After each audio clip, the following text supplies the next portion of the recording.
Cool. I guess we'll go ahead and get started. Thank you again for hopping on today on a Sunday, no less. We really appreciate you being here.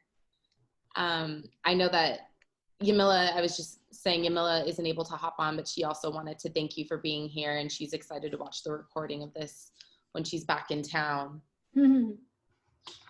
And so I'm glad we're doing this because as Yamila and I have started working with families now and going through the process of withdrawing their children from conventional school and registering them, there's been a lot of confusion, a lot of questions, a lot of anxiety towards what they're doing. And so, myself with a few of our parents thought this would be a really great opportunity to just clear the air, ask those really scary questions, get some confirmation that what they're doing is okay, and hopefully put them at ease so we can move forward and their children can benefit from an educational alternative.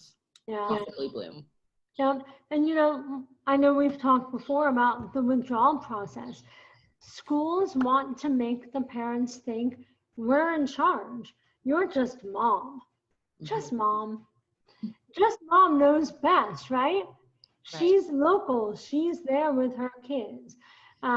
So you've got to come up against this whole attitude that you're nobody, and why are you taking your kids out from our esteemed place? And that can be really scary. And so schools like to think parents are not in charge, but they are. So any day of the week, any day of the year, any parent can withdraw their child to homeschool. It doesn't matter if it's in the middle of the semester, a day before the semester ends, during testing, it doesn't matter. What I like to encourage parents to think about, let's say you got a job offer in another state. Would you care what day you're pulling your kid out? No, you're moving. Right. It's the same philosophy. Go in there with that attitude. They're my children. I'm withdrawing them to go wherever. Changing an educational method is no less than moving for a job. So be confident, go in there and withdraw them. Yeah, it's that confidence factor that's missing. But when you do put it in terms of, if you were moving, it seems so matter of fact. But for some reason, when we approach them with this, and I don't know if it's the idea of like unschooling or, you're putting them in an unaccredited program, that makes it even more terrifying. But you're right, it's that confidence aspect that is missing, which is so silly because it shouldn't. Yeah. Well, actually, that answered one of the questions because they asked, can you withdraw them in the middle of the year? So thank you for that one.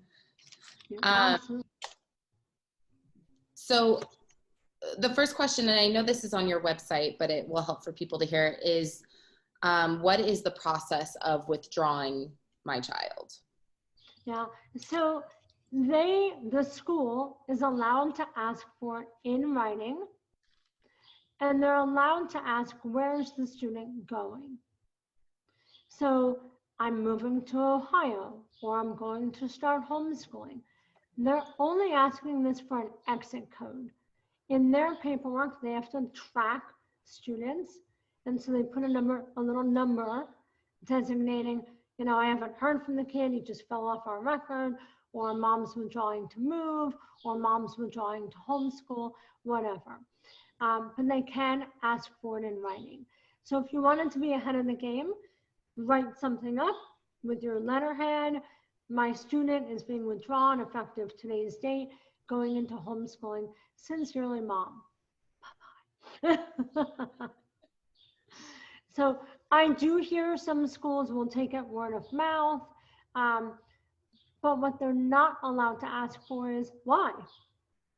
Are you using an accredited program? What are you using? How are you gonna, can you meet with the principal? Let's meet with the social worker or the counselor first. No thanks. Not required.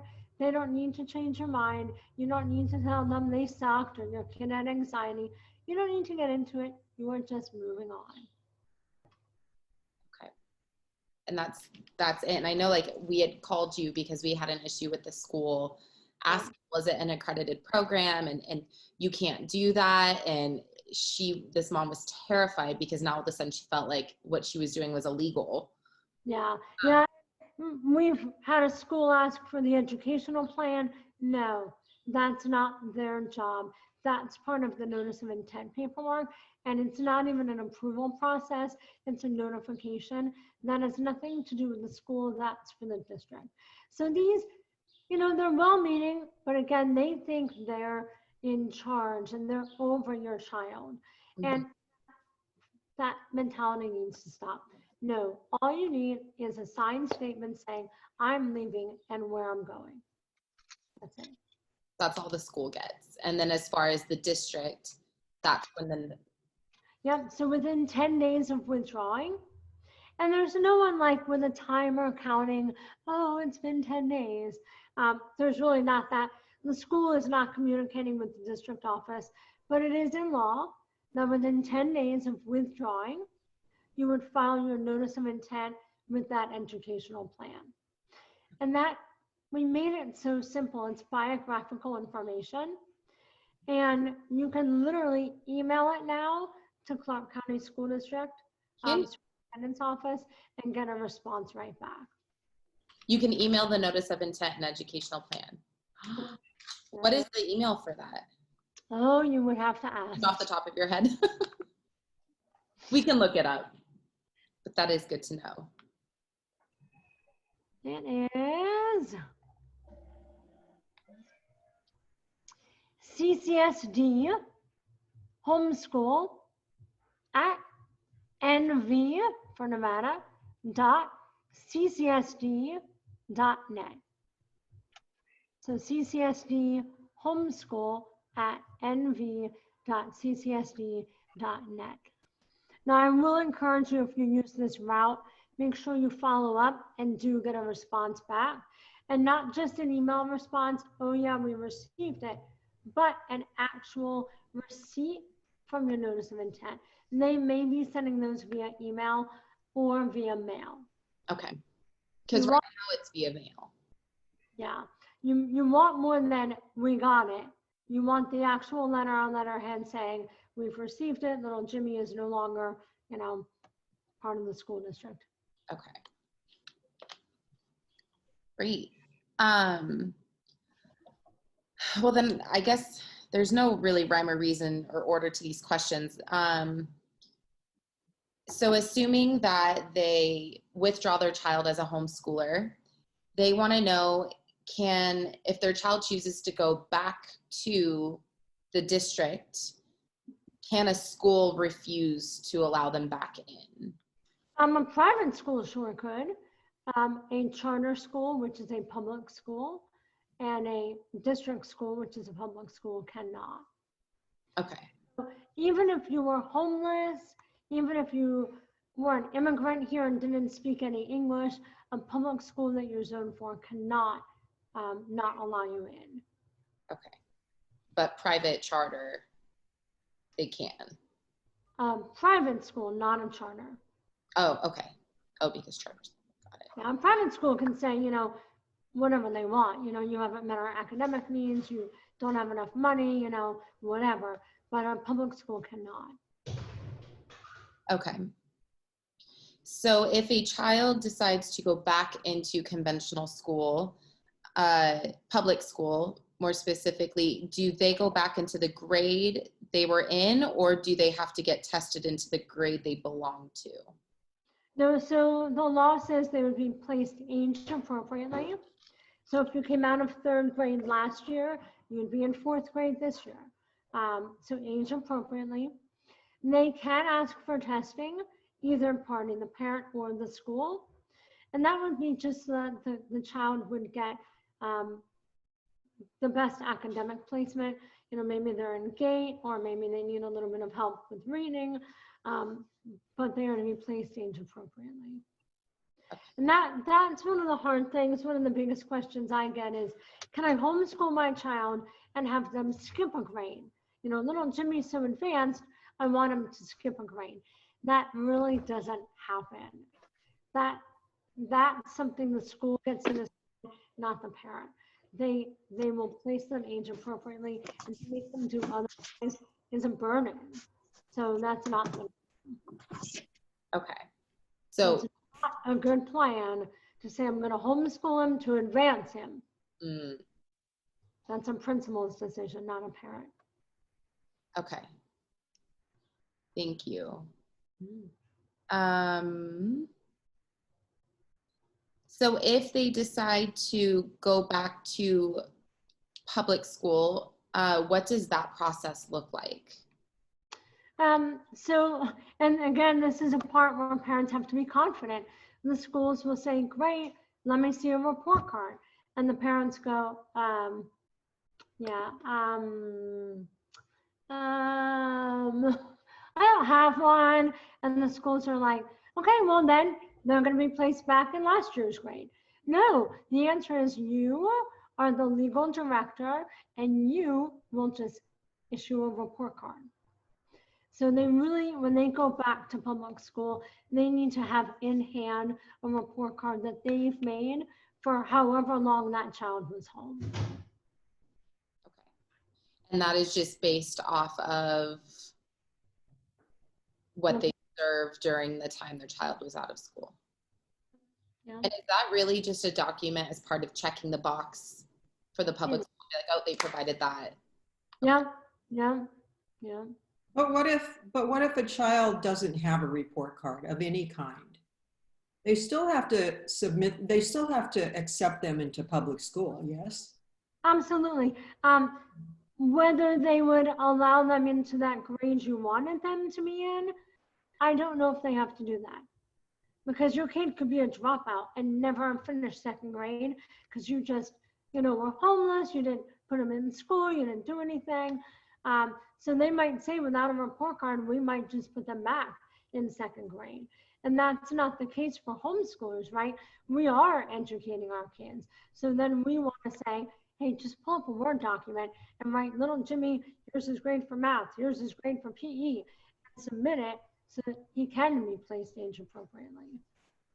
But what overrides, I mean, the law is age appropriate placement, period. So if that's the law, you shouldn't need a report card, right? I haven't fought that fight because it is literally as simple as pulling up a Word document and typing whatever you want. As the legal director, there's no one who can say, oh, you gave him an A, but we think it should be a B. It is literally just a checkbox for their file. I don't see why you couldn't fight that with the school, but I also don't think it's a necessary fight. Okay. Yeah.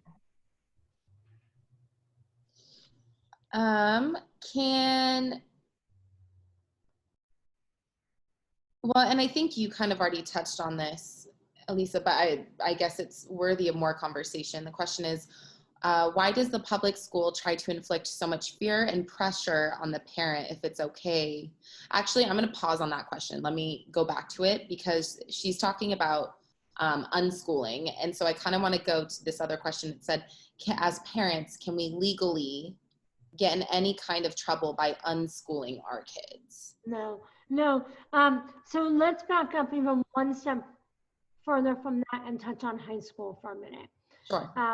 So the original question was about enrollment in a public school. Excuse me. I wasn't sure if you were to follow up about high school. Yeah, let's go for it. And do you want to touch on that? So when we homeschool high school, we can homeschool however we want, just like every grade. But going back into a district school, now they want credits in order to graduate. And our district schools will not accept credits moms have given.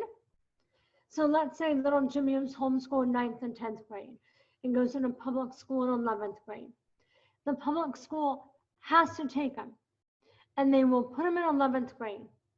And they will say, little Jimmy, here's your 11th grade work, but you're credit deficient.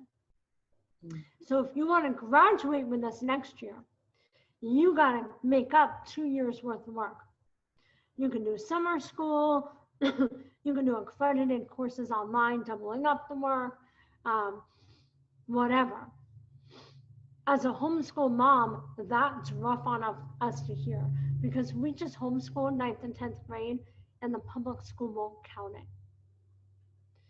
So they need to know ahead of time if they're looking at going back into public school. That's when, and this is usually people pulling out in 9th grade. This is brand new. We don't know if we're going to finish out the year. We don't know what next year is going to look like. Those families really need to choose to use an accredited program for ease going back in next year. If they don't use an accredited program, there are workarounds and there are other options. Those other options are going back to the public school and saying, yeah, we know we're credit deficient. Yeah. Ignoring it. And right before the end of 12th grade, withdrawing to homeschool again and graduating them as a homeschooler. Or enrolling, being told you're credit deficient, and literally doubling up on the work. Paying for that accredited school while you're doing public school. Boring, lots of money. Or forget about our district school and instead enroll in a charter school. I've been working with most of our charter schools, and they know how to assess what we've done as homeschoolers and assign a credit for it towards their diploma. So there are a lot of workarounds, and that will kind of segue into the unschooling topic. So I myself am an unschooling mom of 28 years, and I've learned how to kind of record keep in educational terms. And so that doesn't have any effect on what my kids are learning. They're out there learning whatever, and I'm over here jotting notes down in an educational format. Oh, for English, we read this classic book. They don't know it was English. Oh, for science, we've done astronomy. They don't even know that's science. They just know it was astronomy. Right. So I'm jotting all these notes down. I'm keeping the records and turning it into something that's more educational friendly and something that can be more readable if that ever was the case that needed to happen. But our laws are very, very friendly to homeschooling, no matter what educational philosophy you subscribe to. We have to teach English, math, science, and social studies to the extent practicable for the child as determined by the parent, and each subject need not be taught every year. Kind of sounds like an unschooler's dream law to me, and that's because we really want every parent to really be able to individualize our children's education. So you're not doing anything illegal. And if you went back into public school, you would just want to keep really good notes of what you've done and be able to translate it into something the school can understand. So then that's something that, and taking it for Bloom, because right now, we're only going to be working with those younger kids, but eventually the goal is to be working with teens as well. And so that's something that we'll also have to be really cognizant about, is making sure that we're up to date with what these kids are doing and we're keeping our own log with them so that if they decide to go to high school, they have this document transcript of things they've done. Okay.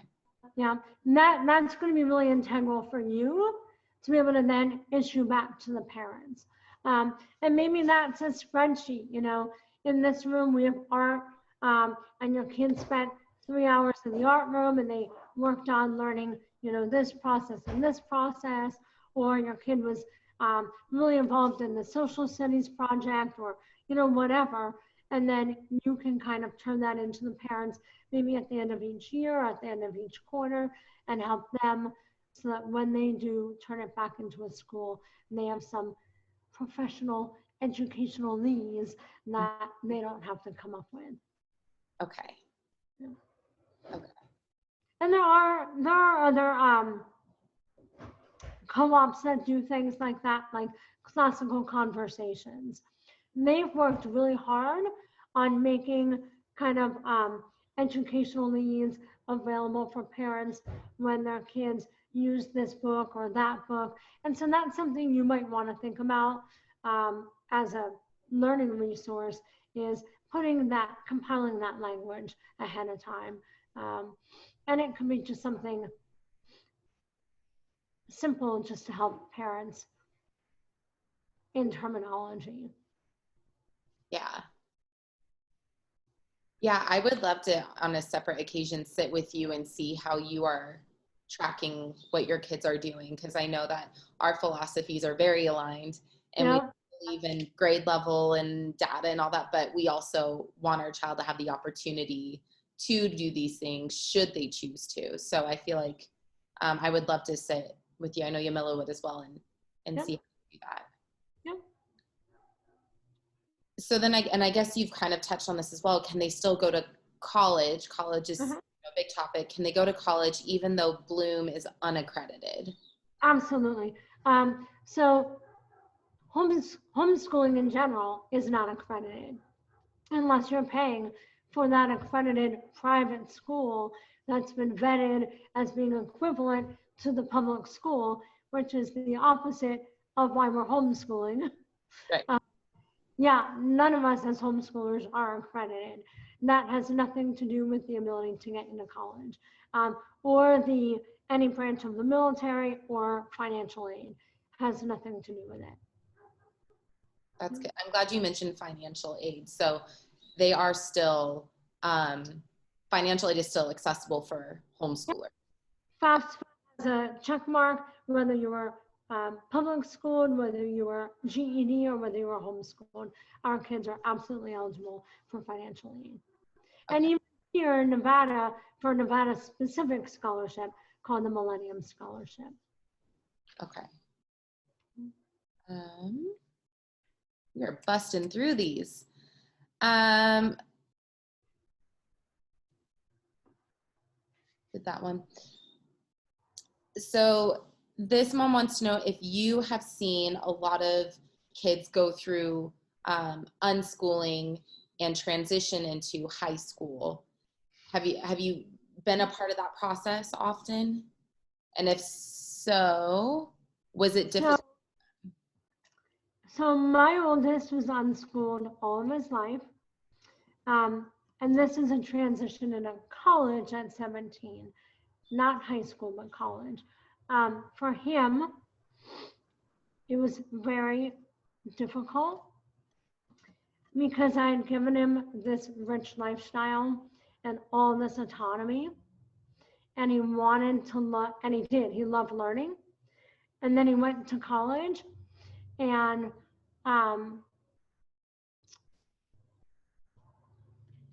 so in Japanese, for example, he went in and his level was so high that he wasn't able to learn anything. And so the teacher used him as her teacher's pet and kind of helping the other kids. That's not why he went to college. He wanted to further learn. Mm-hmm. And then in some classes, some of the people didn't want to be there. Some of the teachers didn't want to be there. And he was like, I don't get this. I'm paying. I want to learn. And they're goofing off. They don't want to learn. They're not showing up. The teacher's doing it half-heartedly. It was very hard on him. He did one semester and never went back. I think he thought everyone loved learning and everyone, wanted to do higher learning and continue learning. And it was really hard for him to understand. People just had to go and didn't care about it and didn't want to be there. And his level wasn't taken into consideration. So I think if you're on a long journey of unschooling and put them in public school, it's going to be hard. It's going to be, oh, you got to sit there and do this. You don't want to do it? Tough luck. You already know it? Tough luck. It is. It's hard, you know? Yeah. So my question would be, so then why, it seems like it's sort of counterintuitive that a child who went through an unschooling process would even choose to go into an institutionalized learning. Exactly. So my son was interested in doing wild animal management, which here, you know, when you go to college, it doesn't matter what you want to be. You're still going to do your math. You're still going to do your English. It's not specific to just what you want to do in your career. And so that's kind of the hard part, especially with our public schools. If somebody went back into high school, they still have to do the English and the math and the science and the social studies. So it sounds counterintuitive, but we've raised them up to be whatever you want to be. And yet if that zoo wants you to have a certificate or degree in wild animal management, then you kind of got to go to that college for that. So until we change the system, or unless you open your own wild animal management, you know, wild animal zoo. And so that's really what I've taught my kids in this lifestyle is you may need to be the founder. You may need to be the leader. You may need to make whatever it is you want to do, because trying to fit in with somebody else's certificate or somebody else's thing may be hard on you, you know?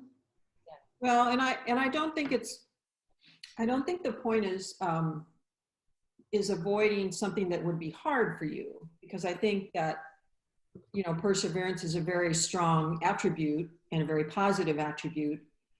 But if they're being asked to do things that make no sense in the pursuit of what they want to do, then that needs to be changed. Yeah. And, you know, it's not me to do, I mean, we all need to work together and make that happen. But that might be something that generation pursues, that, you know, let's really look at this. If you only want this much, if this is your focus, then why isn't there a place we can do just that? Yeah. You know, why can't we apprentice in to this management wildlife thing, whatever that is? Do you know what I mean? Yeah, yeah. And that is what he did from a very young age. He apprenticed in, he volunteered in, but at some point, and you get to, in whatever niche you're in, you get to know people, and knowing people is half the battle in a career. And so I think if he had stayed true to that path, he would have succeeded, but he got diverted a little bit by that little stint at college and just didn't want to go on that path anymore. And I think college can be very intensive and not useful. Mm-hmm. Or it can be totally the opposite. You know, it just depends on where and what kind of experience you get into. Yeah.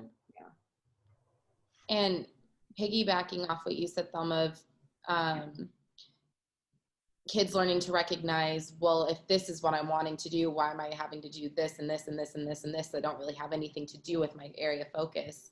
And I think it's neat, the idea of unschooling and what we're giving kids the opportunity to do is realize that, because we've done it this way for so long that no one knows that there's another way that might be better, you know? And so we're showing them an alternate way of getting to where they want to go. And so now they're able to recognize the silliness that is the current system. So this is kind of the beginning of kids recognizing that. And Elissa, it's so neat that your son was like, this doesn't make any sense. And it's unfortunate that he was in an environment that wasn't very stimulating, especially when he came in with so much enthusiasm. And you know, going back to the public school, they have a certain criteria to graduate. And those poor kids, you know, I would, by the time your kids get to high school, if they've been on an unschooling path, I don't care if mom and dad both die. Don't put them in high school. You'll stop that trajectory of loving learning. It's just so hard to change paths and put them in a learning environment where they're not interested or involved. So, And I know a big conversation amongst us unschooling moms, like, will you take my kid if I ever die? oh my God. For high school. So then, and it sounds like, because your answer kind of echoes the answers that, because we had asked that question, is it a difficult transition back into conventional school for kids who are unschooled or homeschooled? And when we were on the East Coast, we asked that question often, and your answer was essentially the same, as it's difficult in the sense that they had established this autonomy and confidence and love of learning, and to go from that kind of environment to one that is much more rigid and impersonal, that was the biggest hurdle. It wasn't that they weren't academically ready to jump on the same boat as these kids. They were enough to do all those things, but it was more the environment. Yeah. So that's I mean, good to hear. Yeah. So the other interesting thing to that is, for me, is the fact that we all bump up against that in the world. We bump up against things that we see the inequities, we see the stupidity behind what is being done. And we can either, choose to fight that and make ourselves crazy and angry and hostile about it, or we can say, okay, this is how it's done, and I can choose to become a part of that, or I can walk away. So there's a lot. So to me, it's like, it's another choice that we're learning to make as we grow into adulthood. Yeah.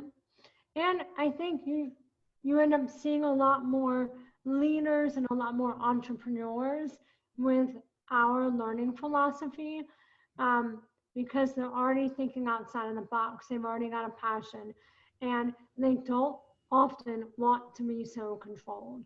So that's a bonus, in my opinion.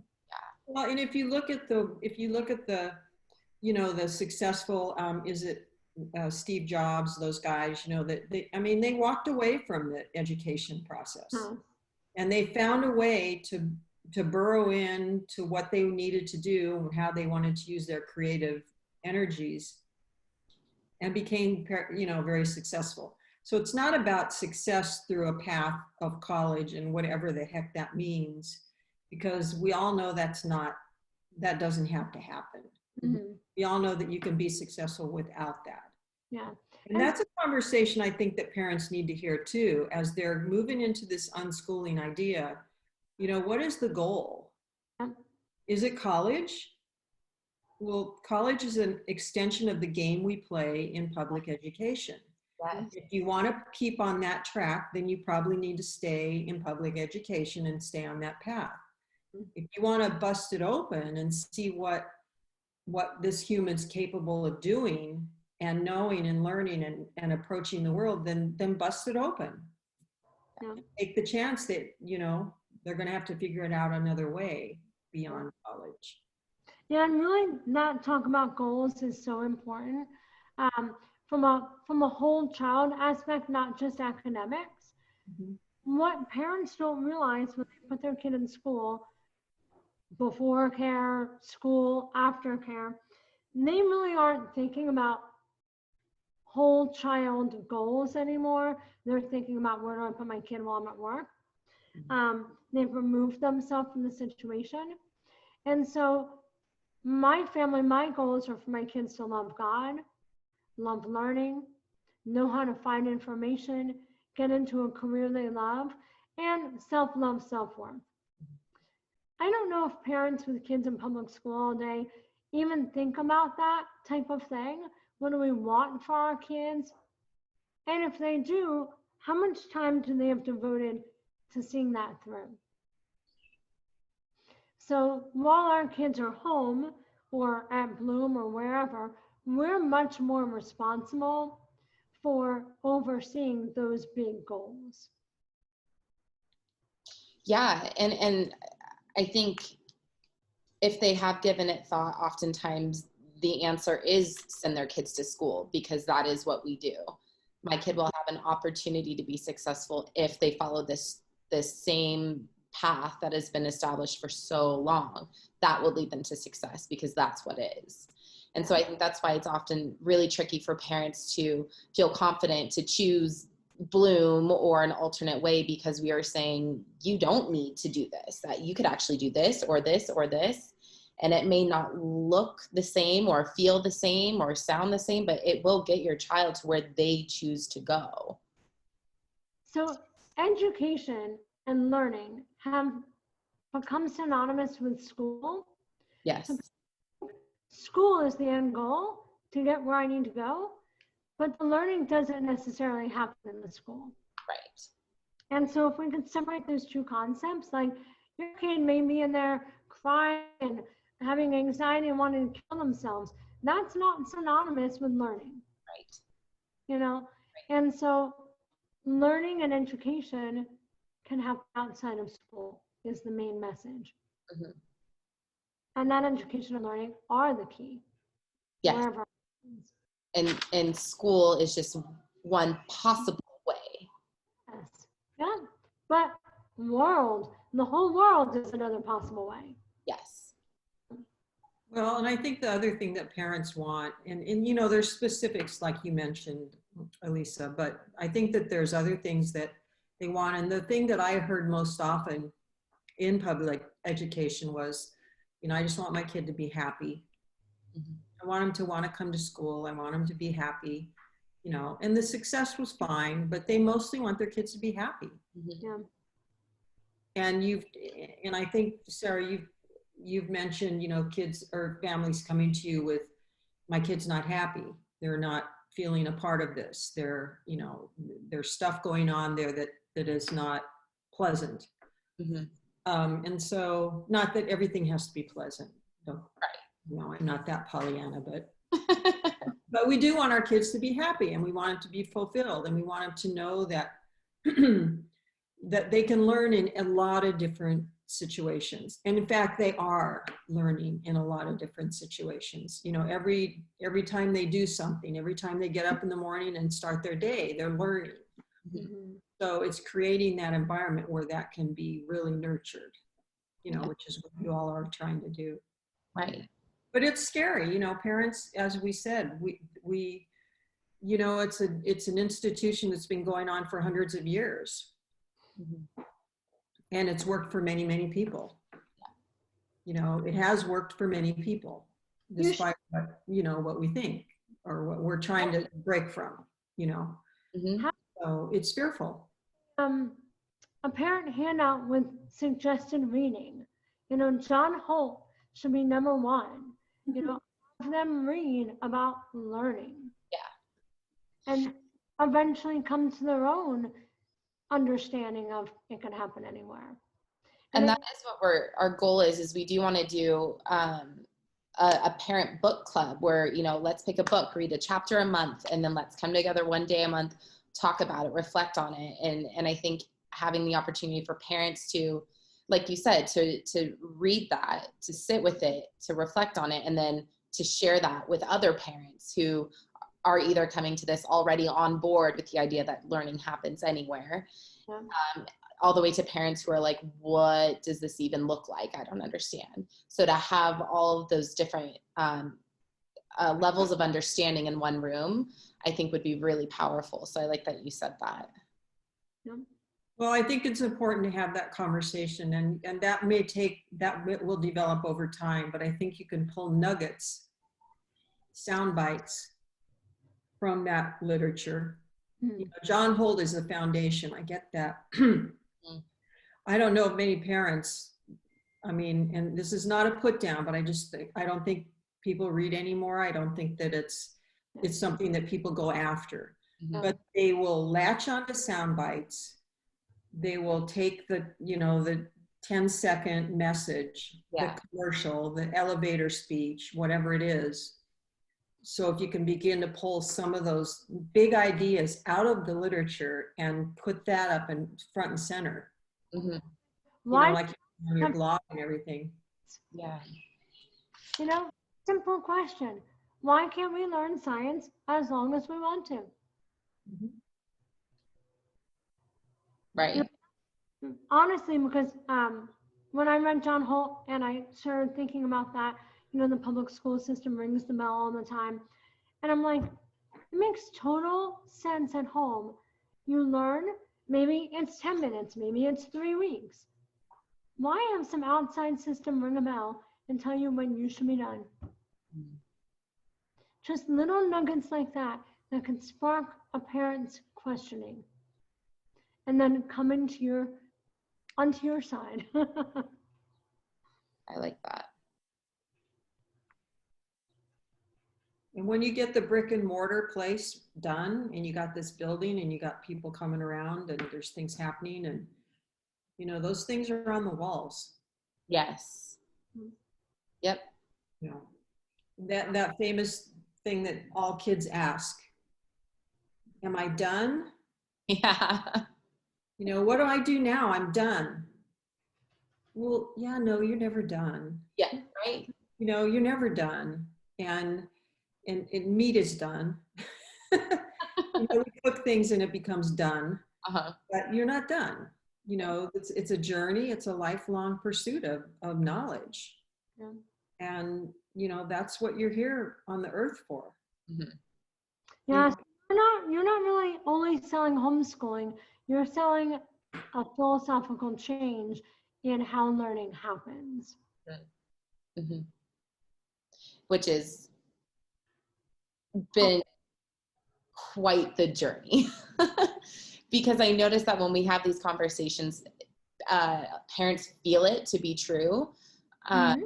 But then it's always, and in fact, one of the questions we got is like, well, but how will they learn how to read and write and do math during this unschooling, right? But when we explain to them, or we can present them with pictures of like, this is what we did yesterday with these kids, and look at all of these different academic areas we're targeting just through a simple project that they decided to do. And parents are like, wow, that's so cool, I get it.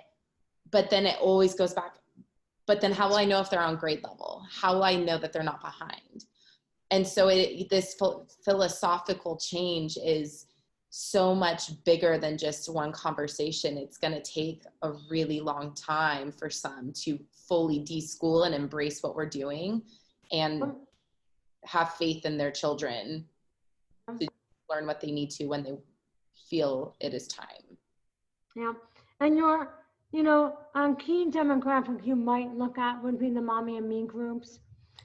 Before they've sent their kids off to school, while they're still in that atmosphere of, oh yeah, they learn great in 10-minute little blocks. Oh yeah, they learn great when they're interested.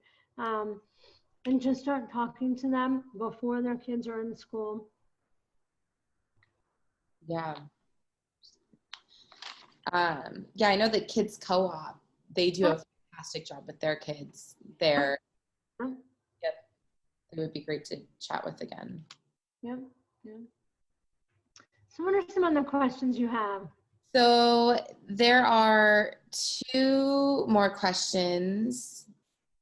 So one is, why does public school try to inflict so much fear and pressure on the parent if it is okay to unschool your child? So why do doctors say you have to vaccinate your kids? Why is the media going crazy about these vaccines? It's fear and it's money. It's fear and money. You're not an expert. I've gone to college for this. I have a master's degree. I'm $120,000 in debt. You're just mom. You shouldn't have the same right as I have. I'm $120,000 in debt. Now, if just mom could do this, then my master's degree means nothing. Right? Yeah. So in order to put themselves at this higher level, you have to be nothing. And they can't say, Mom, we're equal, or you wouldn't send your kid there. And they feel like they are better, they know better, they've been trained, and they need that money to run that school. And so district-wide, and they're still saying, even though we published a study 15 years ago that says homeschoolers save the state money, they're still saying homeschoolers cost the district money. So that funding conversation needs to be changed. They think it's a loss of revenue. I don't know. I think it's continually that hierarchy of I'm better than you. I know what I'm doing, you don't. So it is a bit of that power play. And I know too, when one of our moms withdrew her daughter from school, and the school was saying, you can't do that because, you know, Bloom Academy isn't accredited. You're not allowed to do that. And she's going to have all these issues if she tries to re-enroll. And then that school ended up calling me to get information on who we were, and saying that, you know, they told us the exact same thing. And so I think a lot of it too, that's when we reached out to you, because I was like, now even I'm doubting what we're doing. Am I allowed to be? I felt like what we were doing was wrong. Yeah. And I think we had talked to like the people on the school level, not even the district level, just the school level, aren't informed on this process at all. And I don't know, Thelma, if you can speak to that just from when you were an admin, is that, homeschooling probably wasn't as, I hate for lack of a word, popular as it is currently, but was that something you were informed on when you were? Oh, we didn't have, there wasn't any specific training on here's what happens when you have a homeschool situation. And I think a lot of the conversation happens with front office staff. And front office staff has just been given, you know, a series of protocols to deal with enrollment and, you know, getting kids into school, keeping them in school, you know, keeping the number counts and all of that sort of thing. And I don't think there's anyone that is out there that's just purposely putting up roadblocks against the homeschool process. I really don't. I think it's a simple case of they just don't know. Yep. And they're making it up as they go. And we all do that. Mm-hmm. You know, we say things because we think it's our reality. We believe it to be true, or we wouldn't say it. And it may or may not be grounded in fact. Yeah. With my experience as a principal with homeschool kids coming into my building, we, you know, did the registration processes as such. But when kids arrive at my school, any kid, I don't care if they were homeschooled, if they were in some other state, if they were in the town, you know, the school across town, we look at the child and we figure out what is going to be the best placement for this kid. Age always triggers it. We start with age, you know, what's the grade level according to age. But then we look beyond that to see, you know, what, you know, is there any background on how the kid behaved in school, how they, you know, what kind of things they were doing, were they musical, were they athletic, you know, what was, who about this, what else do you know about this child besides whether they can read? Mm-hmm. And then we would do some reading things too. We would do a little assessment just to give a sort of, what is their background in reading, and to give them the best placement and to anticipate if they're going to need extra help or potentially gate or whatever it is. And then we also ask, you know, any special ed needs, because that's, you know, the whole other, you know, we must serve according to the learning, you know, that is needed. So back to the homeschool, if they come in with none of that information, we place them in this grade level that they're supposed to be in according to their age. And then we see what happens and see how we can help. And there always is a transition. And a lot of it is, you know, like we said before, learning this game of school. You know, what's okay to do? Mm-hmm. You know, I can't run down the hall screaming. That's not okay. Right. There's other things going on in this building. Right. You know, not that any kid does that. Any kid is capable of doing that. And depending on the situation, you know, where they're coming from. Mm-hmm. But I think that like I said to start this, I don't believe that there's anyone out in the school district who is just purposely putting up roadblocks because they think that they know the right thing. I think they just don't know. They don't know what the policy is. They don't know what the background is. So I think if you had parents that are coming to be interested in Bloom and they're going to take their kids out of public education, maybe we need to provide them just a little 5-point, guide of, this is what the school can ask for. This is all you have to provide. You can get more, you'll get along better if you approach it positively instead of hostily. You can't go in a hostile, I'm going to pull my kid out of school because blah, blah, blah, blah, blah, blah. Right. No, that's not going to get you anywhere. We're making a choice as a family to go this route for our education. And they don't have to know what route that is. We're just pull the kid out of our children out of school. We're going to go do this, period. And if they know what is expected from, or what is required from the homeschool perspective, the homeschool laws, then, and if the parent knows that up front, there shouldn't be any conversation. And I don't know that I would tell them, oh, I'm going to Bloom Academy. We have educational options in Nevada. We've got public school, private school, and homeschooling. So I would just say we're withdrawing to homeschool. Saying Bloom Academy is going to confuse the issue. And they're going to start saying, is that a private school? Is that a public school? Oh, it's not accredited, blah, blah, blah. No, just say we're homeschooling. Because there's no exit code for Bloom Academy. Right. There's a code for homeschooling. So that just makes it more complicated. Okay.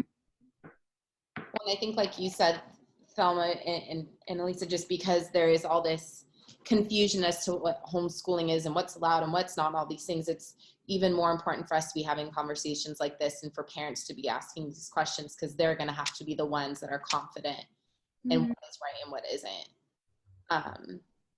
But it's almost like a step 1, step 2, step 3, right? Step 1, I decided to take my children out of public school. This is what you need to do. Yeah. Go to school, tell them you're leaving to go to do homeschooling, get the paperwork, whatever they give you, you're done.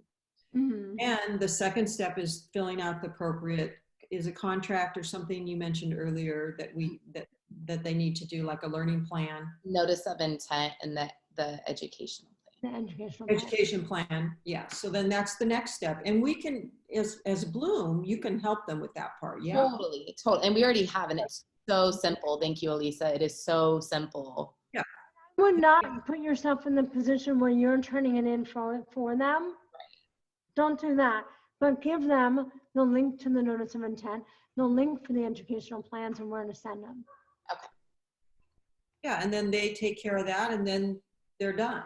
Then they work with Bloom, they do their thing, and whenever, I mean, we don't know what we're going to be doing tomorrow, right? We don't know what we're going to be doing a week from now. So why worry about what's going to happen if I decide to go back into public education? Right. Yeah. I would say, let's be here. Let's be present. Let's get the kids learning and enjoying life and learning and, being successful. And then we'll worry about that if we need to. Yes. But, we can do a lot to calm parents down, I think, from your end, Sarah, by just having these conversations of, what are we really worrying about here? Is it stuff we need to worry about? Well, and it's the release of control, right? Like parents want to know that their child can do this. And I think there's no, like you said, we don't know what this child is going to want to do. College, no college, university, no university, pursue this, like we don't know. And so you're never going to have that certainty. And so what we're asking them to do is be okay with that. Sit with that uncertainty and the not knowing and be okay. And it's tough, but possible because, Elissa's done it with her children. And I think the uncertainty is not the child isn't uncertain. Exactly. It's exactly what they're doing. Right. So let's look to the children. But The other thing is, you know, I think this past year of COVID has really taught us some things about, you know, the value of college. Mm-hmm. Like a lot of people are rethinking college. Yes. Because of, you know, we did it all online, right? Yeah. And we got SAT and ACT scores aren't a thing anymore. Who cares? We don't need them. So what are we learning from that? And what's college going to look like when these kids, these elementary kids that we're working with, what's it going to look like when they're college age? Mm-hmm. It might be totally different. Yes. You know, hopefully it will change. Hopefully it'll be the idea where you go after what you want to know, and you can do that online. You can do that in many different research, you know, ways. Mm-hmm. Find out what you need to know, and then you apprentice into something so that you can get the finer details. Right. Right. Yeah. You go and track into that work, whatever that is, and you work with the people, the experts that are in there, and you learn it, you know, in that way. Mm-hmm. So it could be totally different for these children than it is now. So I say, don't worry about it. Yeah. Stop worrying about that. Yes. Yeah. Okay, Lisa, this question is, what has been your personal experience with deschooling? I think they said deschooling. I think they mean unschooling. Personal experience with unschooling your kids, and what would you say is the most gratifying part? Yeah, so you're going to need to terminology down for parents. Mm-hmm. So deschooling is that period of time where kids have come out of school, and you need to give them that freedom to relearn to love learning. And that's deschooling. Unschooling is a philosophy of learning that falls within homeschooling. And so, like I mentioned, I've been a long time unschooler. For me, that just means letting my kids lead the way and me taking the back burner. Me taking the back burner to state standards. Me taking the back burner to things I think should be learned. Me taking the back burner to like, oh, I planned this great lesson because yesterday you said you wanted to learn blah, blah, blah, blah, blah. Oh, today you know. Yeah. I've experienced that already. But that means they are involved, they're interested, they're getting the things they're ready for when they're ready for them. So the journey's been phenomenal. I wouldn't change it. And that's really, I think, what parents don't understand either is this becomes a lifestyle. So, you know, they're putting their kids in school, they're picking them up, they're rushing, you know, maybe a sport, homework, bath, start over again. Homeschooling becomes a lifestyle. And so that's different. That's learning all the time. And they're going to see that when their kids come home from Bloom, when their kids aren't there during the day, you know, how that learning still looks at home. You know, they're going to be able to be involved in that. They're going to be able to continue on with that.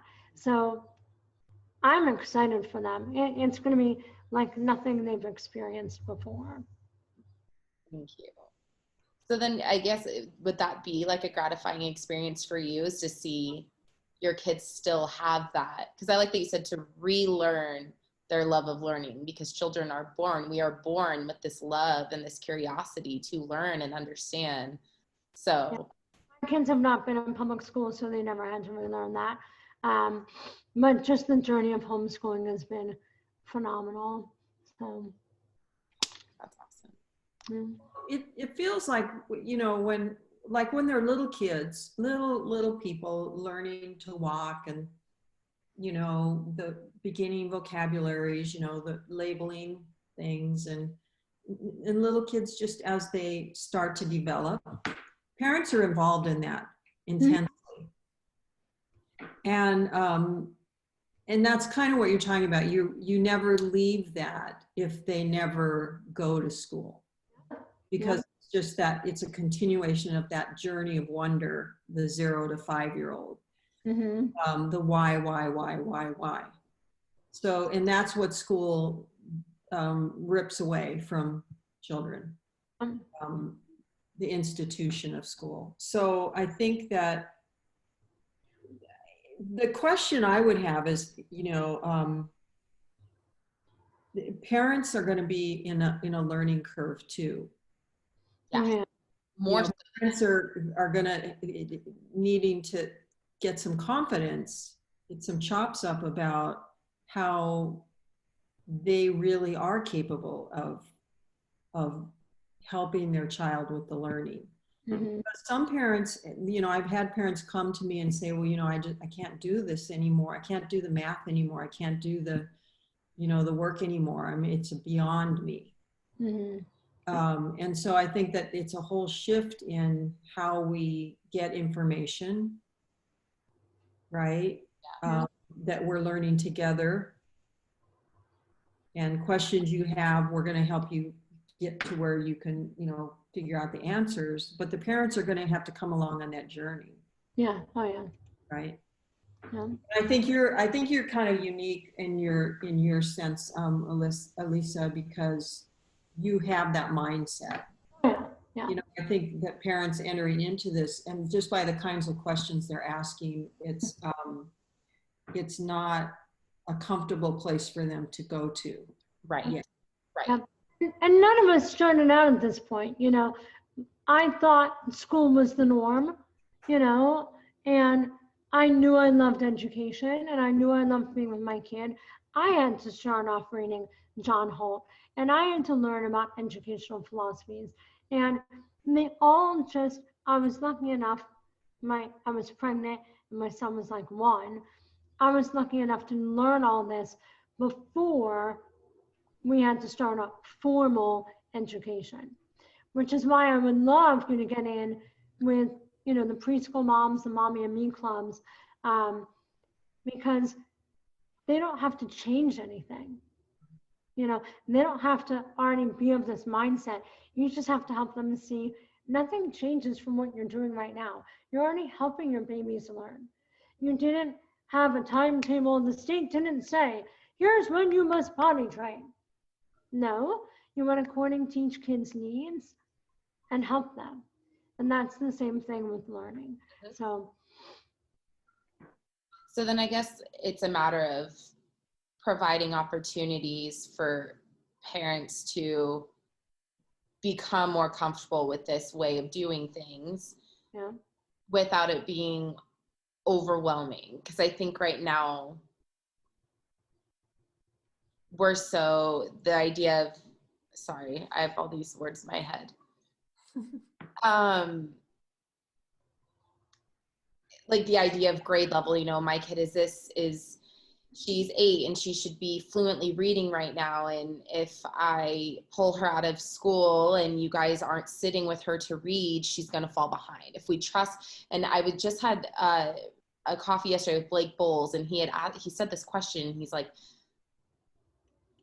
what if I trust my kid and they fall behind? What if I risk it by trusting my child and they fall behind?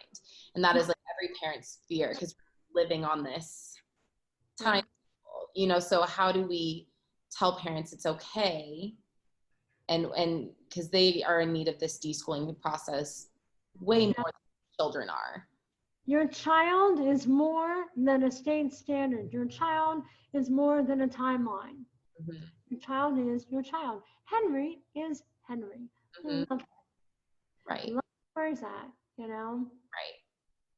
That's the hard part. Yeah. Well, and I think it's some projecting that adults are doing. This idea of there's a conveyor belt that we're all on, and as this thing moves through time, we're supposed to be at particular places in our lives. Mm-hmm. That's a big idea. If the parents are living that way, then of course they're going to project that onto their kids. Mm-hmm. If you have a mindset of, I'm going to be married at 25, I'm going to have a kid by the time I'm 26, I'm going to be, make $100,000 by the time I'm this age. If you live like that, you're just setting yourself up for disappointment. and you're losing the wholeness of the person. Mm-hmm. Because there's things that come your way that don't fit in your plan, life choices that you make that you can miss out. Mm-hmm. So I think that there's a lot more changing than just the work with the child. Yeah. I think the work with the adults that are involved in this are going to be as important as the work with the children. Mm-hmm. So as they enter into it, it has to be, your child is going to be doing this and you're going to need to do this. Yeah. Yeah. Because this is going to make it successful for all of you. Kids Co-op requires parents to take the non-elective course. Mm-hmm. Require your parents to read this, this, and this, or put on some training for them. Absolutely. I think that's a really good idea. Because, yeah, they need to feel that support because we are here for them. Like you said, like the parent has to be on board. You have to be fully, and it's not even confident because this is scary, right? But like just put that effort into understanding this philosophy so that your child can fully embody it as well. Because if they're with us and we're empowering them to do one thing and then they go home and they can feel the anxiousness of their parents, it's not going to work.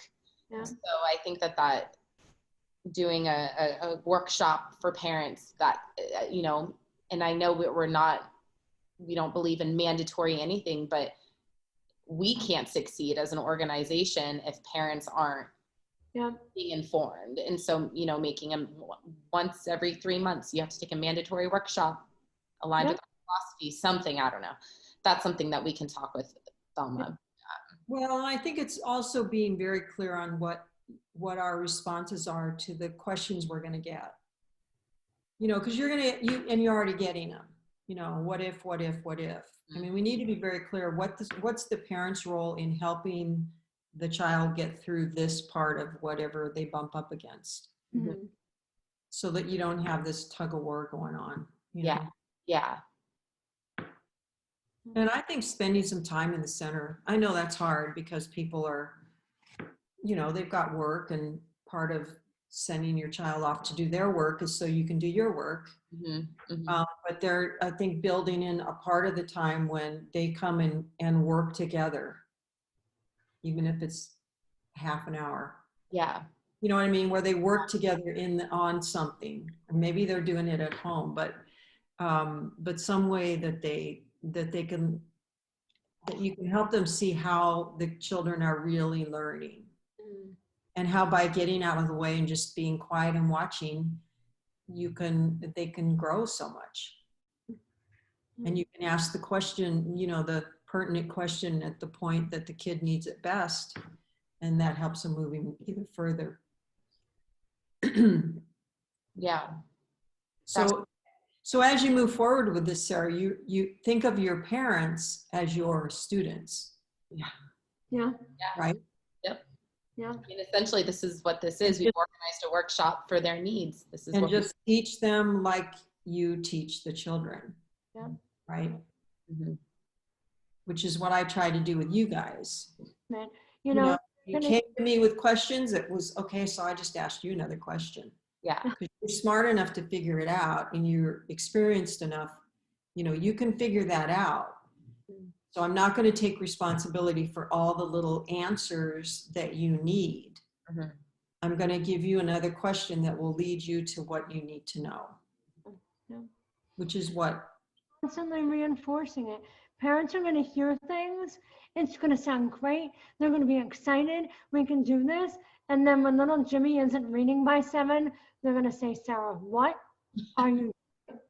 What is he doing all day? He can't read. Oh my God. And that's a normal discussion, even in homeschool houses. Am I doing everything okay? What's going on? He can't read. Oh my God. Trust.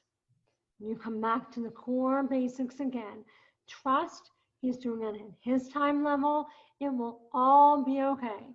You're going to have to say it over and over and over and over again. Yeah. Yep.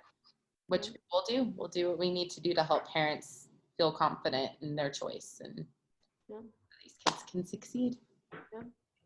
I don't have any more questions. Nobody has sent me any more.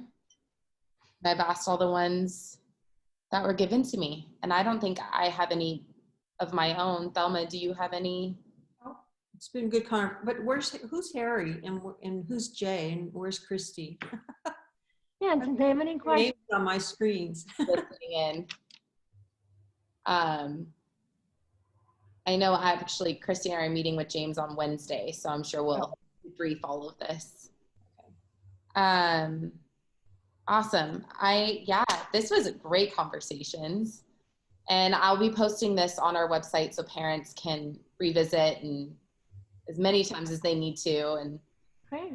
Elissa, I'll make sure to reference your website and your advisory page too. So if parents want to do that one-on-one work with you, that they know they have that option. Absolutely. Yeah. Cool. Right here, love talking homeschooling. So. Yeah. Okay. Well, good talking with you all. Yeah. Thank you so much. Enjoy the rest of your Sunday. Oh, there's Christy.